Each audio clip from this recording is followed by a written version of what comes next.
各位资深前人各位老铁们大家好，欢迎收看这期玩牌企业。今年呢，我仔细想一想，好像基本没有讲过手办类的产品啊。本身我买手办也是比较少的，很多买过来也没有跟大家分享啊。但是今天呢，还是想拍一期这款雷米利亚东方的经典角色啊。我觉得这个产品还是比较有特色的，因为之前看过 GK 的那个原型嘛，后来出了量产，第一时间就去预定了啊。最近到货，还是想跟大家分享一下啊。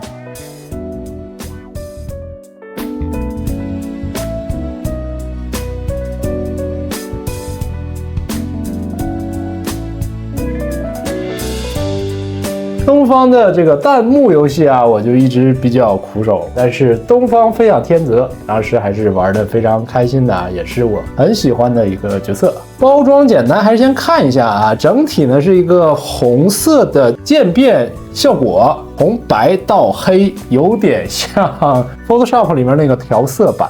四面呢都有很好看的这些像是 logo 啊，还有包括对主体的一些个介绍啊。我非常喜欢这个骷髅花、骷髅玫瑰加鸟笼，还有烫金的雷米利亚斯卡雷特的字样，很好看。正前方呢一个大开窗，标准的手办的包装。值得一提的是，预定时还有一个特点啊，是关于人物的一个正面的肖像画，摆到哪儿当装饰还不错啊。后面这个挂钩，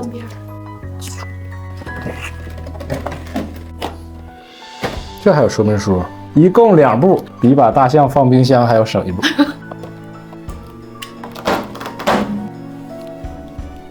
组成非常简单啊，主体加地台，产品比例是1:7，但是加上这个地台之后啊，其实高度还是比较可观的，视觉观感还是非常好的。雷米利亚本身的造型就是那种很哥特，加上日系这种少女的一个刻画，设定上呢又是那种就城堡中有点像隐居的那种吸血鬼的一个角色啊，所以说还是比较讨喜的一个设定。在手办的一个刻画上加入了更多可以观看的点，我非常喜欢就是它把这个裙摆部分像鸟笼一样的这个架子结构，对，支架露了出来啊，你把裙摆竖在了两侧，这样你从正面去看的话，其实它是有一个很通透的感觉的。一般类似于这种大裙子啊、蛋糕裙啊、百褶裙那种手办的话，在观感上就会少一些层次感。这个打开之后啊，就非常的通透，而且有前中后不同的，就有点景深的那个效果在，你知道吧？更多可以观察的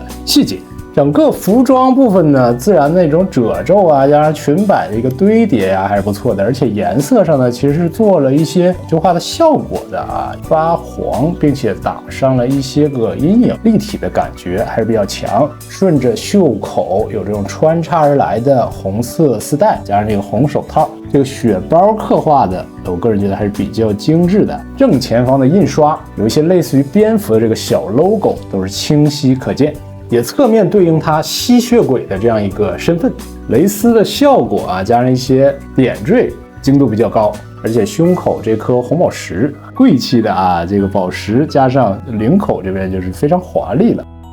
头条部分当然是一款手办的重中之重，脸部的造型呢，我觉得还是有去还原原本的一个设定的啊，像它这个头发会有一些这个发丝的周围飘荡啊，就让整个那个效果不那么死板，可能是为了凸显类似于画作中高光的效果啊，会在发丝上能看到一些白色的涂装。这个肉眼去看或者远距离去看的话还好，但是放大去看的话，尤其集中在刘海这个部分啊，还是会显得有些粗糙。眉心的这部分，就这一缕头发再做的更加精细的话，会更传神一些。然后面部呢是有点忧郁的，或者说更接近于2D 效果的一个刻画。但是我觉得这个眼睛部分啊，如果能够再做出一点立体化的效果，可能看着质感会更好一些。它这个眼眸部分其实是有意做的，有点雾蒙蒙的，像隔着一层雾或者隔着一层纱的那个感觉啊。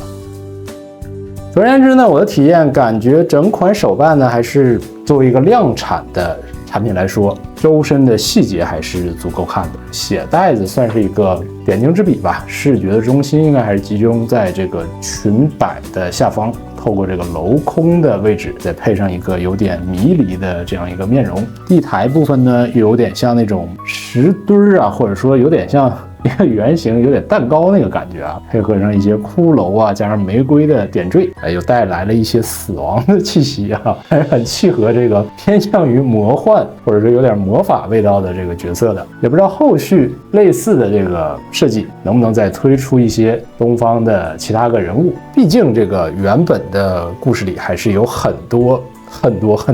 让人喜欢的角色的。然后呢，这一期呢先分享到这里了，喜欢的朋友们记得一键3连，我们下期再见吧，拜拜。